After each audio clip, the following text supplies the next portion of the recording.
E de fato, quando cheguei lá em cima, ouvi uma voz que me dizia: "Aqui você não é conhecido." Isso me gelou o sangue. E ao meu redor era muito angustiante. Era como se eu ouvisse pessoas gemendo. Eu disse a ela: eu vi a Baía de Pedro." Ela me respondeu: "Não, isso não é possível, pela simples razão de que eu vi no carro que eu iria morrer perto da Baía de Pedro. Foi bastante estranho. A Baía de Pedro sabia coisas sobre mim. Dado que eu vivo hoje, não tenho dúvidas sobre a misericórdia de Deus. Eu tive um acidente muito grave, uma hemorragia cerebral muito significativa e inoperável, algo que me levou às portas da morte. Então, hoje eu vou contar essa história." Na verdade, eu não percebi muito bem o que estava acontecendo. Comecei a ter dores de cabeça. Eu me deitei e, em um momento, as coisas começaram a ficar bem estranhas. Era 2006, eu tinha 33 anos e sim, Cristo aprontou. Hein? Eu vivi uma morte e um renascimento, podemos dizer. Uau! Eu não sabia o que estava acontecendo naquele dia. Então, uma dor de cabeça forte. Forte. Eu me deito. É bem complicado de lidar. Muitas coisas escaparam de mim naquele momento. Eu me lembro de repente de estar um pouco acima na sala. Eu atravessei a janela. A janela estava fechada. Eu passei através do vidro. Eu cheguei do lado de fora, no pátio da minha casa. Ei, um pouco especial. No começo, eu ainda estava bastante conectado com as realidades, então eu sabia que não era normal. E eu me encontrei em uma ambulância, eu presumo porque tinha à minha direita alguém de branco que falava comigo, que me perguntava: "Está tudo bem? Está tudo bem?" E então, atrás dele, eu vi a estrada. Bem, a paisagem passando. Então, presumi que estava em uma ambulância, já que o cara estava de branco. "Está tudo bem. Está tudo bem, você sabe onde está?" Então, aos poucos, eu não estava mais na ambulância. Eu ainda estava com ele, ainda à minha direita, mas estava a cerca de 20 metros do chão, em um bairro que conhecia bem em Paris, porque já havia morado lá, no 12 Arrondissement. Então, eu estou lá, acima do bairro, e ele ainda está ao meu lado. Ele me perguntou: "Você sabe onde está?" Bem, eu estava no 12 Arrondissement. Então, respondi: "Claro, é a Porta Dourada, mas estávamos bem acima disso." Comecei a sobrevoar o Museu de Arte Africana e Oceânica. Para mim, aquilo não parecia nada estranho. "Ah, para você não foi estranho? Você estava fora do seu corpo, então?" "Bem, provavelmente. Mas você não sentia isso de forma especial. Para você parecia normal, na verdade." E para mim, nem parecia anormal. Continuei conversando com ele. Eu disse: "Ali é a Porta Dourada. Ali é a entrada do Bosque de Vincennes." Eu descrevia tudo como se estivesse andando a pé, sabe? Mas, por outro lado, a uns 20 metros do chão bom, era um pouco alto. De qualquer forma, mas isso não me incomodava, na verdade. Vamos lá. Você estava mesmo no momento presente. Não estava pensando: "Ah, eu tive dor de cabeça ontem." Você nem lembrava disso. Eu tinha esquecido tudo, concentrado no momento presente. Eu estava acima da Porta Dourada. Ah, sim, e com aquele cara vestido de branco que me faz 2 ou 3 perguntas, como um enfermeiro, mais ou menos.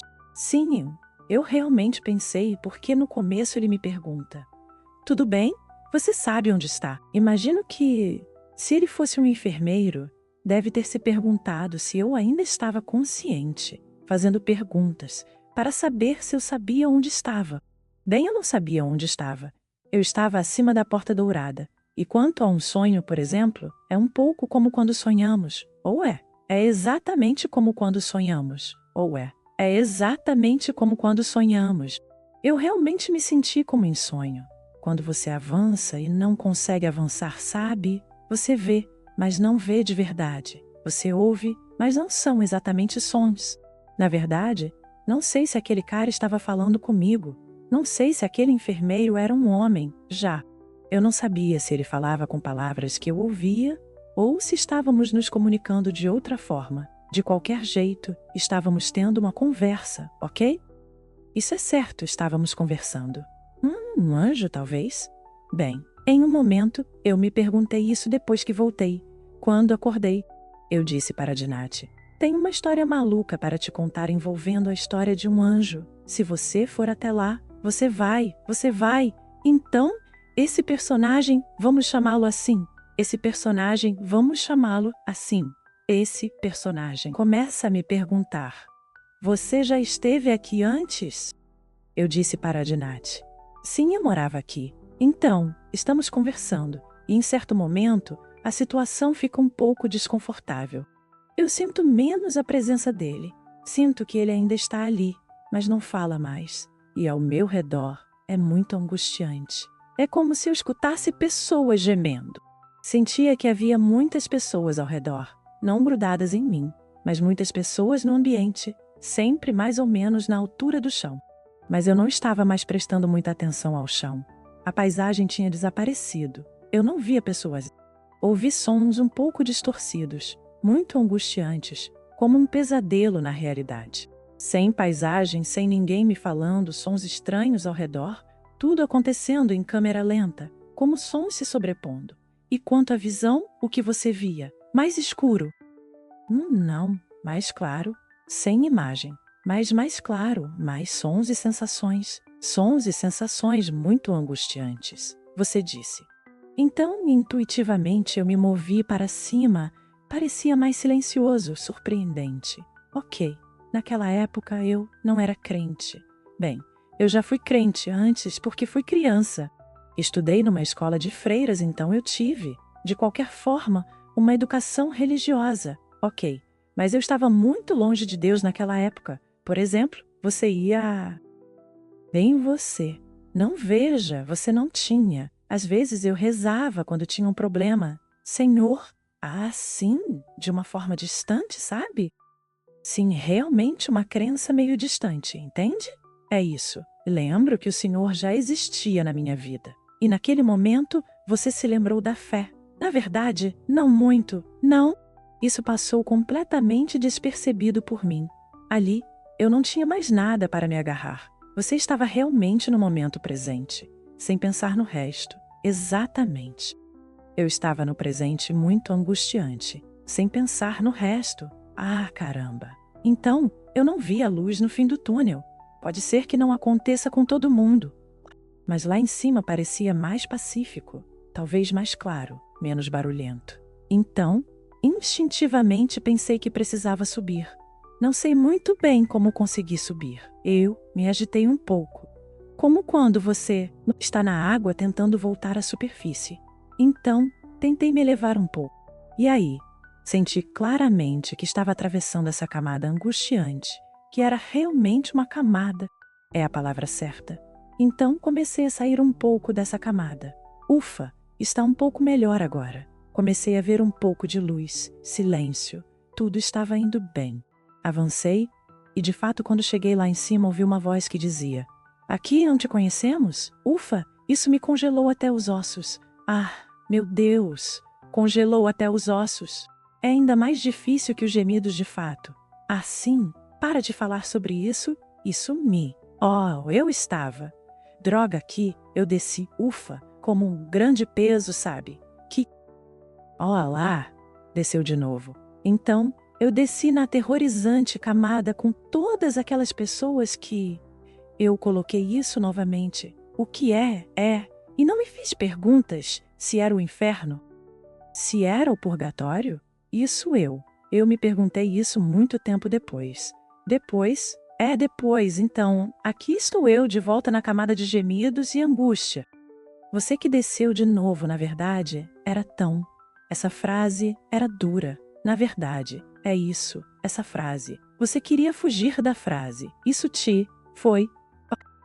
Não, isso me ejetou completamente. Aqui não te conhecemos. Um pouco como se a porta se fechasse. Totalmente. Ah, sim. Sem porta, sem luz no fim. Mas a voz era o Verdinact. Até aqui não tinha realmente imagem. Era mais o som, os sons de imagem. Sem rosto nada. Não, realmente estou em uma espécie de borrão artístico. Quase uma neblina, como nesses pesadelos onde você anda sem realmente. Sim, um pouco. Uma névoa branca. Um pouco assim. Ah, sim, eu vejo. Sim, ufa. Então, me encontrei nesse lugar com pessoas gemendo. Foi realmente aterrorizante. Mas em um momento, começou a clarear embaixo, como se a neblina se afastasse um pouco. E aí, eu reconheci algo que eu conheço. Naquela época, eu usava um colar de pérolas que me deram. E agora vejo meu colar de pérolas passando entre as mãos de alguém, como se fosse, como alguém que estivesse semeando. E isso é algo que eu conheço. Eu me apego a isso. É meu colar. Em volta, só há angústia. Então, meu colar é algo que eu conheço, que me acalma. Assim, eu me inclino um pouco para saber o que está acontecendo. Quem são essas pessoas que seguram meu colar? Tem várias delas, além disso. Pessoas cochichando juntas. E eu vejo essas pérolas passando entre os dedos. Então, tento me inclinar para me aproximar dessas pessoas que parecem não estar gemendo nem sofrendo. E à medida que vou descendo, me encontro. O que é isso? Estou em uma sala. Vejo uma bela janela ao lado. Estou deitada em uma sala, em uma cama, talvez um hospital. Está bem limpo. É bem branco. Não há mais aquele sentimento de estranheza. Tudo parece um bip-bip. Talvez barulhos de corredor. Sim, tenho a sensação de estar na realidade agora. Pronto, voltei. Eu voltei. Na verdade, eu tenho uma segunda chance. Não sei para onde teria sido enviada, porque lá em cima não me conheciam. Você entende o que quero dizer, Dinari? Grande angústia? Ah, sim. Então eu acordo. Não sei se continuo nesse negócio. Sim, eu acordo neste quarto. Neste quarto estou deitada em uma cama. Sinto que estou amarrada. Não consigo me mexer. Estou como se estivesse atada, sabe? E na ponta da minha cama tem um homem velho, um velho tipo assim. Eu sorrio por dentro, porque esse velho sentado na minha cama é como um esboço. Agora que penso, é como um esboço. Esse velho na ponta da minha cama com sua barba branca. Ele é realmente velho como o mundo, sabe? Quando essa pessoa que estava ao meu lado toda de branco em um momento, eu penso no momento da descida, né? Eu chamava isso de a arte da descida. A arte da descida nível 0. Quando voltei a descer em um momento, sei que essa pessoa de branco me disse. Ele era negro, como um africano, vestido todo de branco. Ele me disse, quando você acordar se tiver fome, peça, me chame, faça-me chamar. Meu nome é Ange e eu vou te dar arroz doce. Eu adoro arroz doce. É super reconfortante. É o que chamamos de comfort food em inglês. É a comida que traz conforto na infância. E ele me disse essa frase em algum momento. Ok, perdi a noção do tempo até chegar aqui. Então, acordo nesta sala. Presumo que seja um quarto de hospital. Tudo está limpo. Ouço bips pessoas conversando no corredor. E então um homem está sentado na beira da minha cama. Olho para ele. Um senhor, sabe? Ele me olha, parece gentil, como? Ele me dá um pequeno sorriso solidário, na verdade. E ele me diz, vim te avisar que estou indo embora, mas você fica. Então, rindo por dentro, penso, esse cara parece a vida Pedro. Está me declamando uma música do Serge Gainsbourg. O que é isso? Mistura. Mesmo assim, ele se parece muito com a vida, Pedro. Não é que eu pergunte. E o que ele está fazendo sentado na beira da minha cama? O que eu estou fazendo nessa cama, afinal? Tudo é um mistério. Não sei onde estou, mas o que esse cara, que tem a cara da vida, Pedro, está me dizendo isso? Ele se aproxima e me fala 2 ou 3 coisas pessoais sobre minha vida. Isso vou guardar para mim. Mas ele me diz, sabe essas coisas? Como é que ele sabe disso? Ninguém sabe. Nem meus amigos, nem meus amigos. Então, penso, é o Pedro confessor, o cara que sabe algo que nunca contei a ninguém. Só pode ser um padre. Além disso, ele fala coisas bem espirituais. Ele me diz, quando você acordar, não tenha medo. Vai estar sozinha, mas não tenha medo. Vai dar tudo certo. E por aí vai. Enfim, começo a entender um pouco do que está acontecendo. Estou aqui, vejo os aparelhos ao meu redor e penso, que coisa é essa? Estou no hospital, na verdade, e justo nesse momento, minha mãe chega. Quando vejo o rosto dela, pensei, sério, porque eu não tinha consciência do meu estado, mas estava muito grave. Ali, Você estava no seu corpo, estava acordada. Eu estava no meu corpo, acordada. Meu corpo. Deve ter sido uma situação terrível, porque minha mãe estava com uma expressão, a coitada. Cheguei a pensar, prefiro estar no meu lugar do que no dela. Parece terrível. E eu disse a Dinas, eu vi a vida, Pedro. Eu estava um pouco desconectado. Um pouco ela me disse, não vai bem, não vai bem. Eu vi a vida, Pedro. Ele estava sentado lá, no seu lugar. Ela me disse, não é possível. Eu disse, não é possível. Eu sei bem, mas o cara se parecia demais, sabe? Ele tinha a sua voz, seu rosto e tudo, completamente a roupa.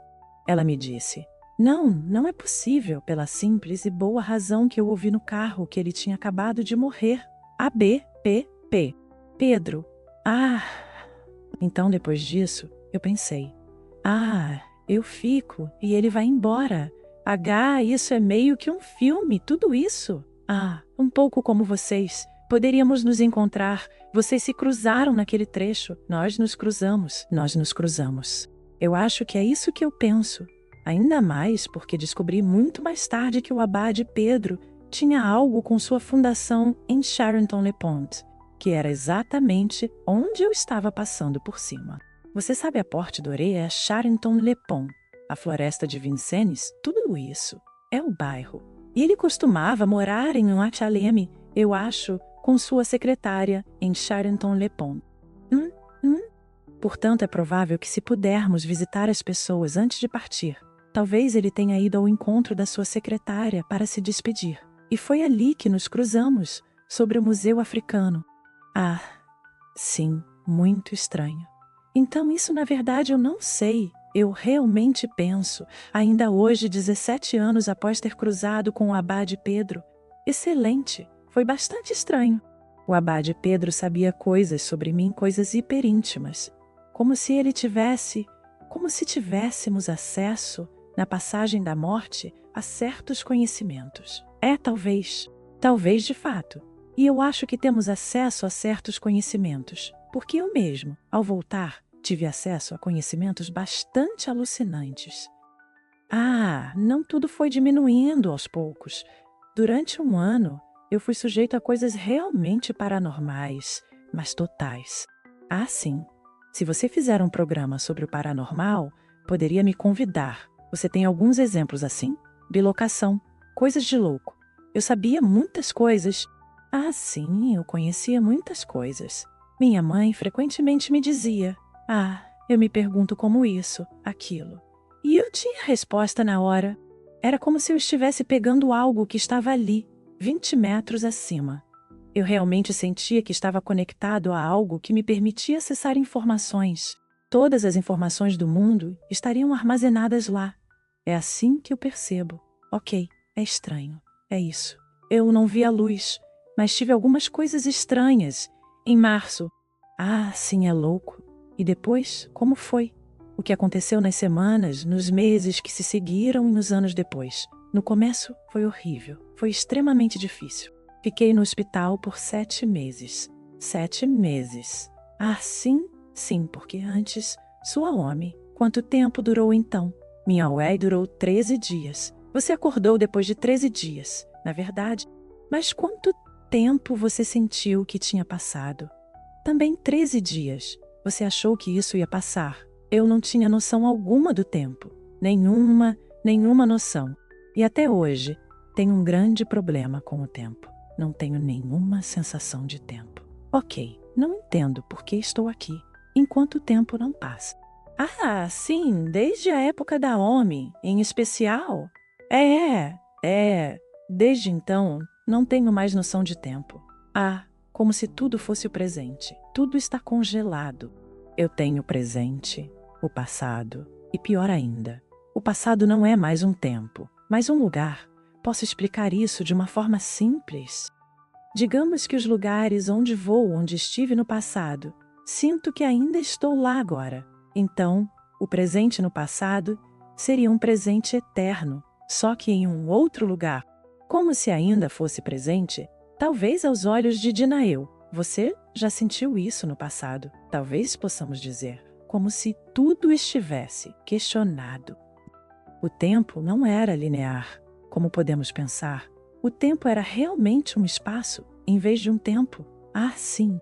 Já aconteceu de eu ir a lugares do meu passado, por exemplo, onde morei na Bretanha. E quando vou lá, sério, tenho a sensação de que poderia me encontrar. Ah, sim? É bem estranho, tipo, tá bom. Ah, sim, então nenhuma noção de tempo. Mas você poderia me contar de Nari, por exemplo, na fase em que você sobrevoou a cidade. Quantas etapas aconteceram? A fase dos gemidos, certo? Isso mesmo, exatamente. A fase com a voz, quanto tempo durou? Na verdade, não dá para comparar. Não é muito comparável em termos de duração. Eu não saberia. De Nari.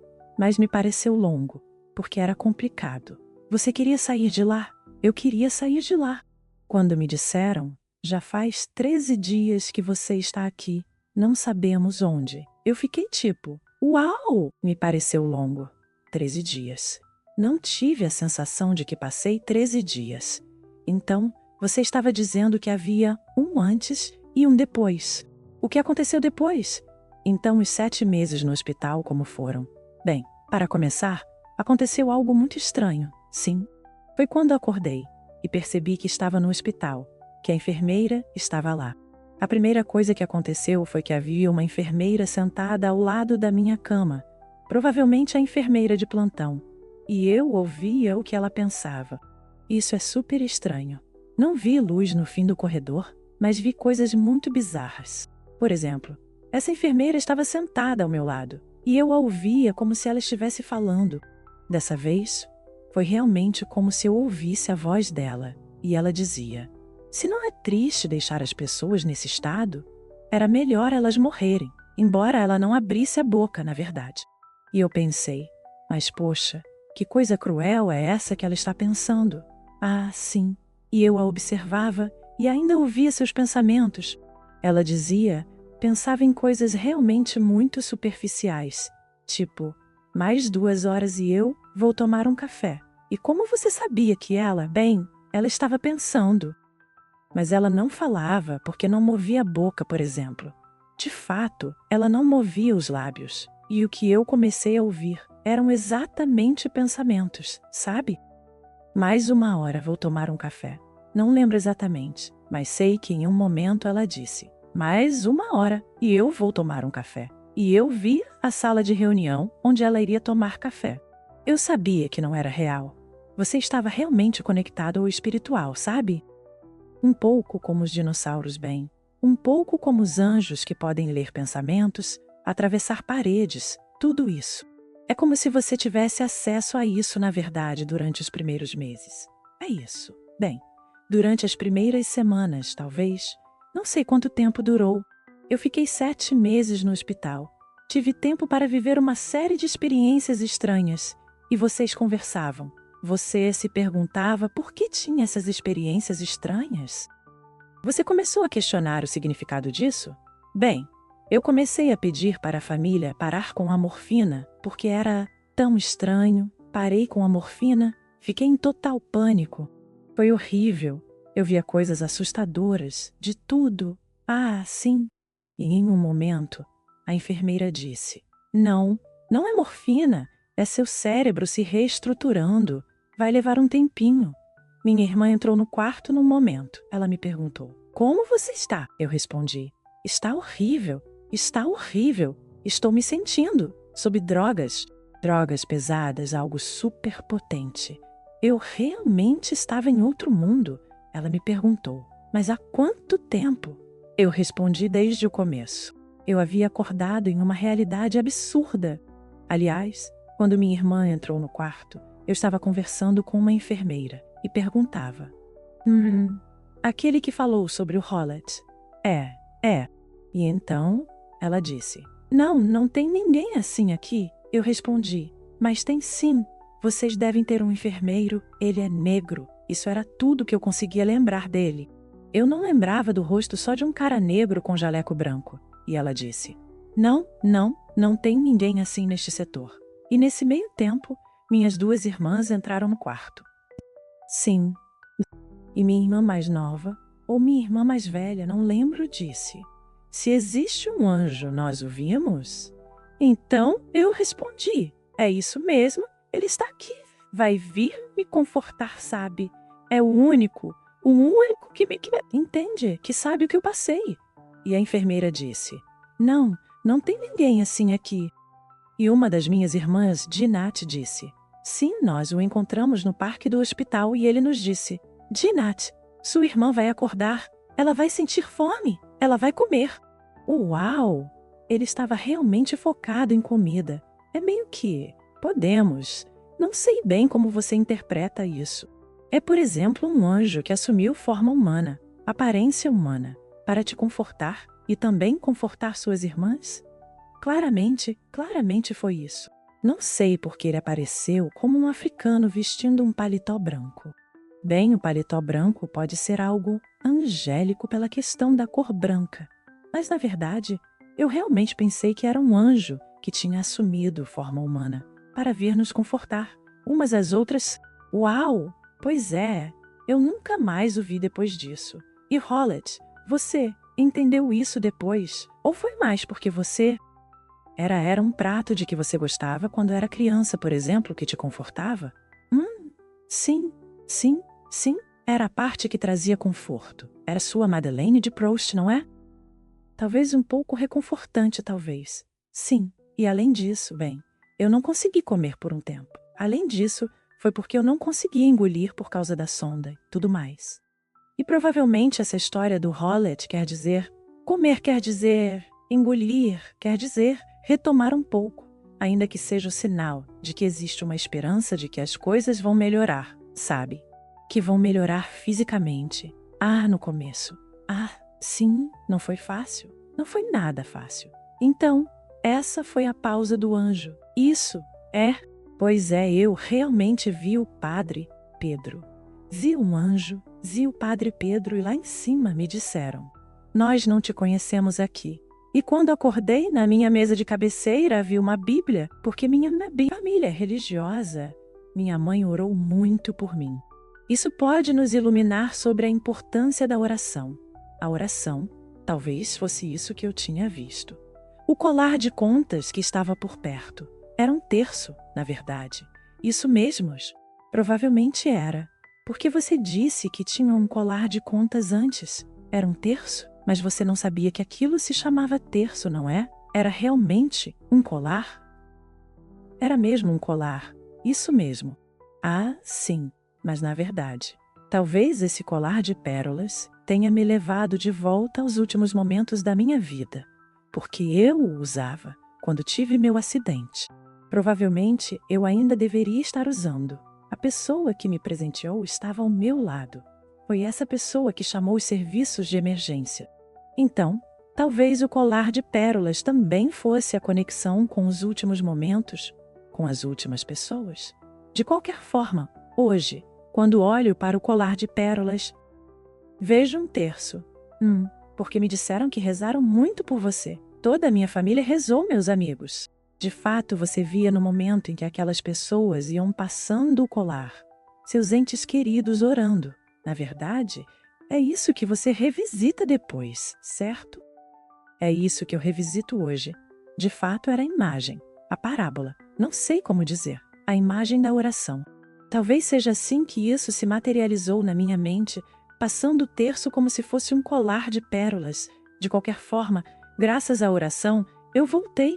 Eu não sei para onde teria ido de outra forma, porque se não houvesse sinal de mim lá em cima, provavelmente teriam me dado um passeio. Eu estava a caminho de cair muito fundo. Uau! Então, ao acordar, havia uma Bíblia ao meu lado e uma enfermeira disse: ao ver a Bíblia, você acredita em Deus? Timidamente, eu disse que sim. Naquela época, eu não tinha muita certeza, não era muito praticante. E ela me disse isso, e não sei se ela falou ou se ela pensou. Ela disse algo como: bem, considerando o estado em que você está a acreditar em Deus. É meio que, provavelmente ela só pensou. Afinal, agora que penso nisso. Sim, foi cruel. Foi cruel dizer isso. Então, eu respondi: se eu não acreditasse em Deus, talvez não estivesse aqui hoje. De fato, Era hora de eu me reerguer. A partir daquele momento, comecei a ler a Bíblia. Estou dizendo isso porque, onde quer que não conheçam meu nome, espero que da próxima vez me reconheçam. Ah, sim. Então você se questionou. Deus deve existir. Isso significa que Deus existe e você queria conhecê-lo, avançar? Bem, se aqui não quiseram de mim, provavelmente foi porque eu não estava firme nos meus compromissos com Deus. E se a Bíblia estivesse ali ao meu lado quando eu acordar, talvez fosse hora de eu prestar um pouco mais atenção à terra. Ah, sim, claro, claro. Então foi algumas semanas ou meses depois da recuperação, ou até no dia da recuperação, você já não lembra direito. É, eu não faço ideia. Sim, é isso mesmo. É difícil até hoje se você me perguntasse qual foi o dia. Eu não saberia responder. Ah, entendi. E então, a sua conversão aconteceu bem rápido. Está brincando? Não, não foi rápida. Eu fiquei 7 meses no hospital. Durante esses 7 meses, eu vivia como uma pessoa que não tinha muita fé em Deus. Bem, eu tinha uma pequena estatueta de anjo ao meu lado. Eu olhava para ela com frequência e pensava: não, isso me conforta. Minha família vinha me visitar muitas vezes. Então, eu ainda não tinha começado a ler a Bíblia. Eu estava realmente preocupada com: será que alguém vai me visitar? Quando vou sair daqui? O que estou fazendo aqui? No começo, como meu corpo estava todo paralisado, eu achava que estava presa. Então eu pensava: não consigo me mover. É isso, eu estava me sentindo mal, estava ansiosa. No hospital, você às vezes come, às vezes não come, ou come mal. As pessoas são mais ou menos amigáveis. Bem, a equipe de enfermagem era muito simpática. Isso não dá para negar. Mas eu estava muito angustiada. E então, quando eu saí do hospital, depois desses 7 meses, foi aí que tudo começou. A conversão. No final das contas, levou um tempinho.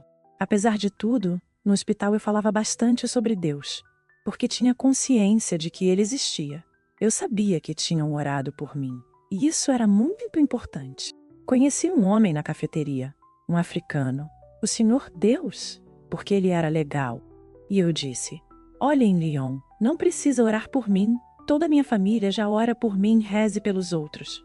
Ao nosso redor tem muitas pessoas em estado grave. Ore pelos outros. E sua família reza. Você acredita em Deus.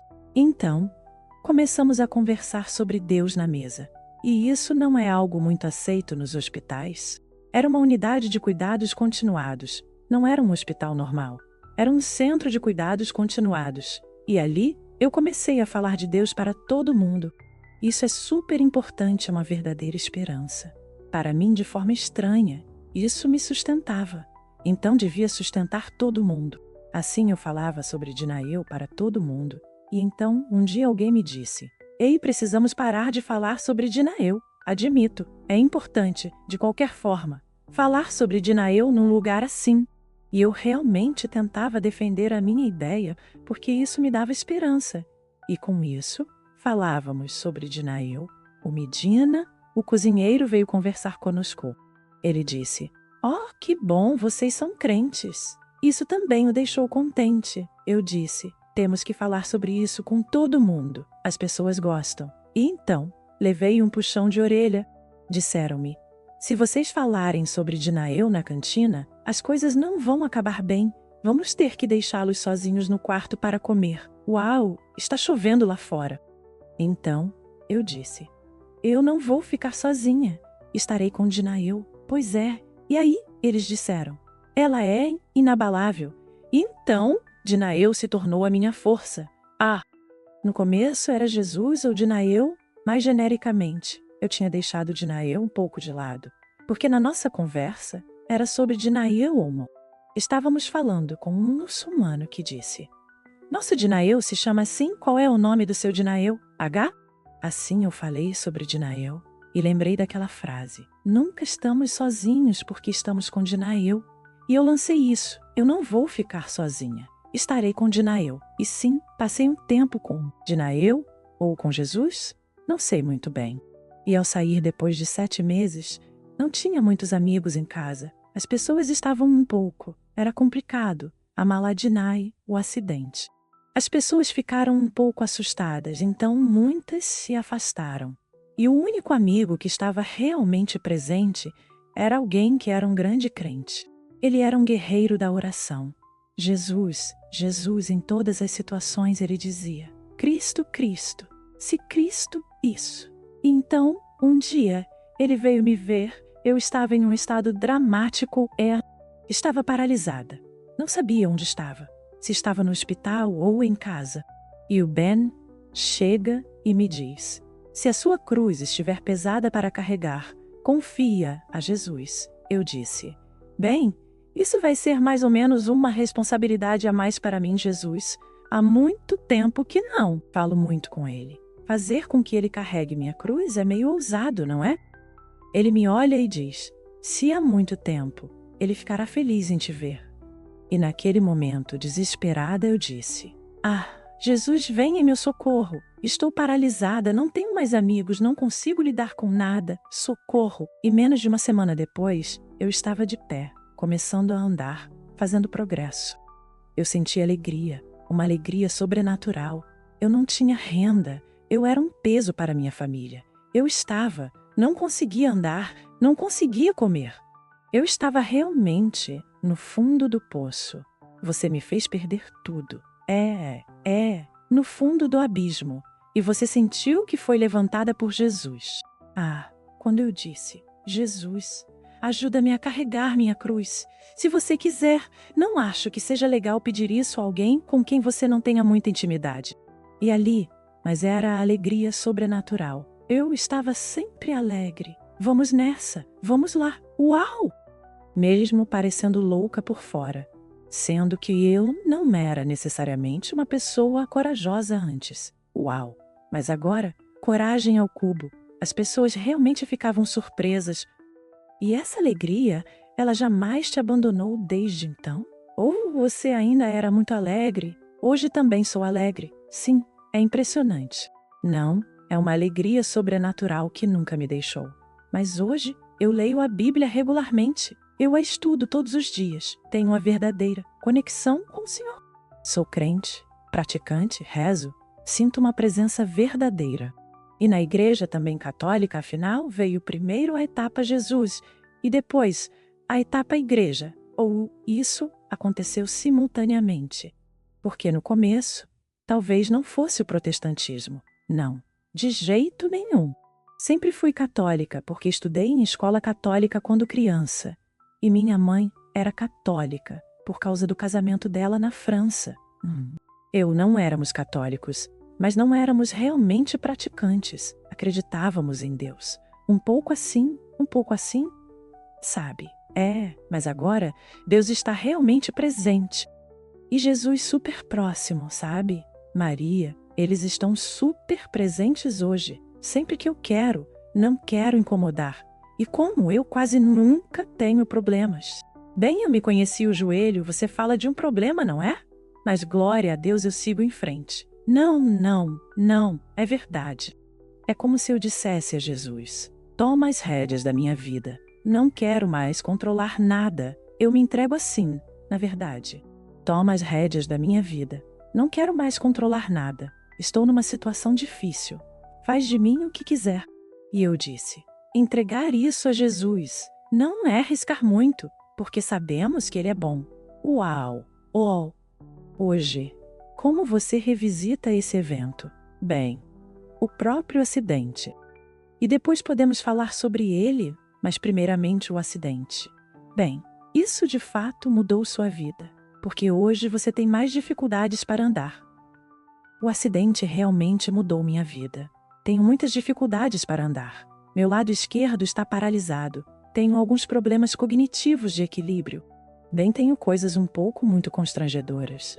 Mas, surpreendentemente, ainda tenho essa alegria misteriosa. Ah, sim, que faz com que isso não me incomode tanto assim. E ainda assim, você gostaria que esse acidente não tivesse acontecido. Ou às vezes não. E eu frequentemente cito aquela frase de São Paulo que diz: tudo contribui para o bem daquele que ama a Deus. Sim, mas agora eu amo a Deus. Ah, mesmo esse acidente contribui para o meu bem, porque conheci muitas pessoas. Eu me aproximei da igreja, comecei a ler a Bíblia. Estou próxima de Deus e sinto que minha vida é muito mais simples do que antes. É impressionante, não é? Poder dizer isso após um acidente tão grave. Poder estar nesta alegria e, entre aspas, abençoar a Deus no fim das contas, porque isso te trouxe de volta. Não acho que todo mundo viva assim após um acidente grave, mas realmente tenho sorte. O conselho que meu amigo Ben me deu foi, sim, um super conselho. Se a sua cruz é pesada para carregar, confie ao Senhor.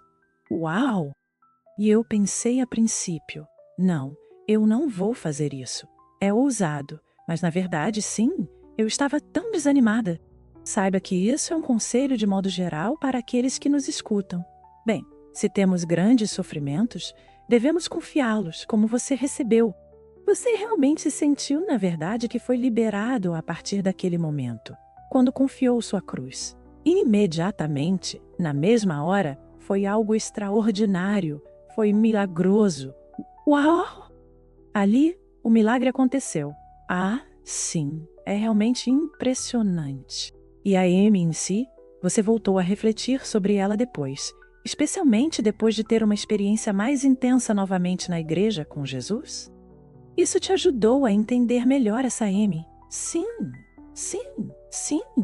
Eu realmente pensei que tudo o que vivi durante essa Amy fazia sentido. Quer dizer, aquele lugar de angústia, de gemidos no começo? Eu me perguntei se era o purgatório. Eu ficava me questionando, perguntando se era o inferno, de tanto medo que senti. Ah, sim, e hoje o que você pensa? Você acha que era o inferno ou o purgatório? Eu não sei se o purgatório é tão terrível assim, porque o purgatório é um lugar onde a gente pode se purificar para alcançar o reino. Sim, ali não houve purificação, nem acesso ao reino. Sim, não durou muito tempo também. Talvez eu ainda não estivesse pronto o suficiente. Sim, mas ao mesmo tempo foi tão. Eu não vi coisas diabólicas, nem coisas horríveis. Eu não vi nada. Eu acordei. Não via mais nada também. Eram mais os gemidos, a angústia. Talvez não fosse o inferno, mas também não era alegria. Você sabe que tem pessoas que viveram uma M negativa? Você diria que, para você, sua M é mais negativa, ou acha que viveu uma M negativa ou não? Bem, eu acho que sim, porque quando ouvi relatos de M, onde as pessoas dizem, eu estava bem, num lugar onde sentia que todos me amavam. Quando voltei à vida, estava com raiva porque queria ficar. Bem, eu posso te dizer que eu não queria ficar. Sim, sim, você está feliz por ter tido uma segunda chance? Bem, quem é que abre ou fecha as portas do paraíso? É São Pedro? É São Miguel? São Miguel! Eu tenho uma história forte com São Miguel. Eu não sabia, não sei se ele fala, mas ele esteve muito presente na minha vida em um momento difícil, quando recebi muitos sinais dele.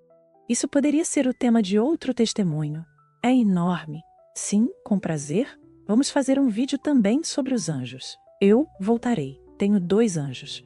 Posso falar sobre 2 anjos? Ah, isso é muito interessante. Não, mas é rico, na verdade. Sim, há muitas, muitas coisas. E se eu tivesse mais 2 ou 3 perguntas? Você tem medo da morte agora? Ou, não, agora não tenho mais medo da morte. Tanto na infância. Isso era algo que realmente me preocupava bastante. Sim, eu acho que é normal fazermos perguntas sobre a morte. Não me machucou, não me deu medo. O momento da passagem é tranquilo, na verdade. Mas eu estava num momento deitado na minha cama pensando, estou com dor de cabeça. Então, depois, eu voava sobre o julgamento, sem me preocupar. Não. Instantaneamente, a morte não dá medo, mas eu acho que é preciso se preparar de forma adequada, sim. Porque o que faz com que a morte não te assuste hoje é especialmente sua fé, sua certeza. Mas e se você não tivesse isso? E se você revivesse? Porque isso é o que me dava medo, o que você viveu. Não, mas escuta, se eu revivesse sem a fé. Sim, talvez eu teria medo, de fato, porque o que eu vi não era nada bom. Mas como eu sei o que nos prometem e que eu sei que meu nome está lá em cima, e se não me conhecem, eu imagino que agora, com a fé que tenho se eu morrer, talvez me dirão: olha, você está de volta. Bom, olha, você está de volta. Bom, desta vez pode entrar. Você fez progressos? Fiz progressos, eu acho. Sim, fiz progressos. Sim, e isso mudou sua visão sobre o propósito da vida, um pouco. E sobre, você mudou suas prioridades na vida, de alguma forma? Em relação a, totalmente, totalmente. Ah, sim, sim, antes. Minha vida era ser uma boa pessoa, ter amigos, ter coisas interessantes para contar. Eu tenho coisas super interessantes para contar. Não, sim, não, não. Agora não tem nada a ver. Agora, a prioridade é realmente estar alinhado com a palavra do Senhor. Apenas alinhado. Podemos cometer erros, somos pecadores. Isso é normal. É bom fazer o máximo para ter boas intenções com os outros. Estar de boa vontade, colocar tudo em ordem na vida, para que as coisas funcionem de maneira sagrada, de fato sagrada, de fato sagrada. Isso. E você ainda consegue acreditar na enfim como Dinari, na misericórdia de Dinael, porque o Senhor te pareceu severo nessa experiência. Acredito que ele deve ter sido muito justo, sem dúvida. Ah, sim, me disseram que aqui não conhecíamos isso, o que era totalmente verdade. Primeiro, eu nunca ia à igreja, nunca abria a Bíblia. Eu praticamente nunca pensava no Senhor. Então, você ainda não tem dúvidas sobre a misericórdia de Dinael. Na verdade, ele não te pareceu mais severo do que justo. Nenhuma dúvida. Uma vez que ele me permitiu recomeçar. Ah, sim, do nível 0. Ah, sim. Então, é viver uma segunda parte da vida. É como se me tivessem dado uma segunda chance, como uma segunda vida. Por exemplo, se alguém por acaso ouvir isso, mas não tiver uma segunda. Você acha que ao ouvir essa palavra, se por exemplo, disser, bem sim, se ele pedir perdão, você acha que seria acolhido ou, mas eu tenho certeza, ah sim, você tem certeza. Eu tenho absoluta certeza quando vejo a vida que tenho hoje em comparação à vida que tinha antes. Hoje tenho uma vida, não tenho preocupações. As pessoas são gentis ao meu redor. Faço encontros maravilhosos. Minha vida é rica. Contudo, sim, não ando rápido, tenho dores. Mas não é um drama. Antes eu tinha dores, eram dores. Não, bem, eu parecia uma louca. Não era algo leve. Hoje vejo não. O Senhor é misericordioso. Sim, vejo realmente sua misericórdia. E você não. Isso te gera, enfim, você vê. Isso te dá medo pelas pessoas que morrem um pouco sem fé, já que você passou por isso quando não tinha? Não, porque eu sei que podemos orar por elas. Isso mesmo. Ah, sim. Você sabe que isso pode ajudá-las de fato nisso. Se você tiver alguém que está morrendo, ore por ele, porque eu sei como funciona. A intercessão, um pouco para. A intercessão é extremamente importante. As almas do purgatório é extremamente importante. Eu rezo pelas almas do purgatório. Sim, agora sim, você deve estar bem comovido. Você me surpreende. Totalmente. E eu entendo. Faz sentido, sabe? Não é só uma coisa da igreja que a gente diz. Rezar pelas almas do purgatório. Além disso, hoje é quase o dia de Todos os Santos. Amanhã é o dia de Todos os Santos. Estamos gravando isso na véspera do dia de Todos os Santos. Sim, é importante rezar pelos amigos que já partiram. Rezar pelos nossos mortos. É. Ah, então hoje, já que você chegou, você voltou plenamente para a Igreja Católica. Mas também tem pessoas que frequentemente usam experiências de quase morte para se conectar com energias. Essas coisas que dizem sim, como é mesmo? Como você acha que sua experiência de quase morte, em particular, se harmoniza perfeitamente com a fé católica? E você já foi tentado a se deixar levar por essas energias, essas coisas? Como ficou claro para você? Sem mentir, no começo me ofereceram para que eu fosse ver um monte de gente, porque eu estava paralisado da cabeça aos pés. Eu sentia muita dor. Me levaram para ver os curadores, sabe? Como chamam mesmo? Os reboutés. Eu moro na Bretanha. Aliás, O que são os reboteurs?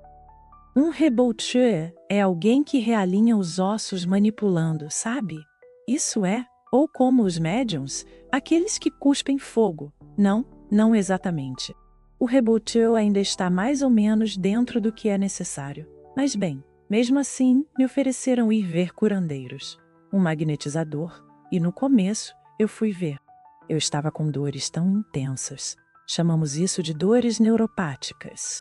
Eu sentia tanta dor que pensei, eu estaria disposto a aceitar, sim, ir ver qualquer um no fim das contas. Sim, no começo eu fui.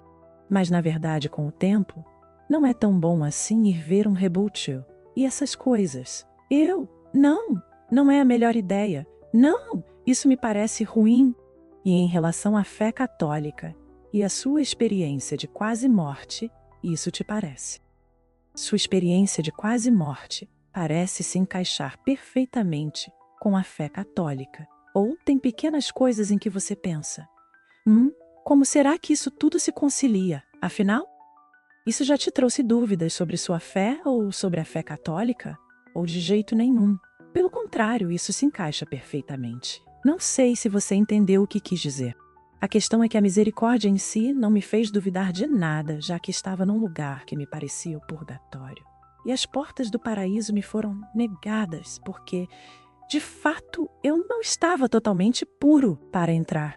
É preciso ser extremamente puro para chegar lá em cima.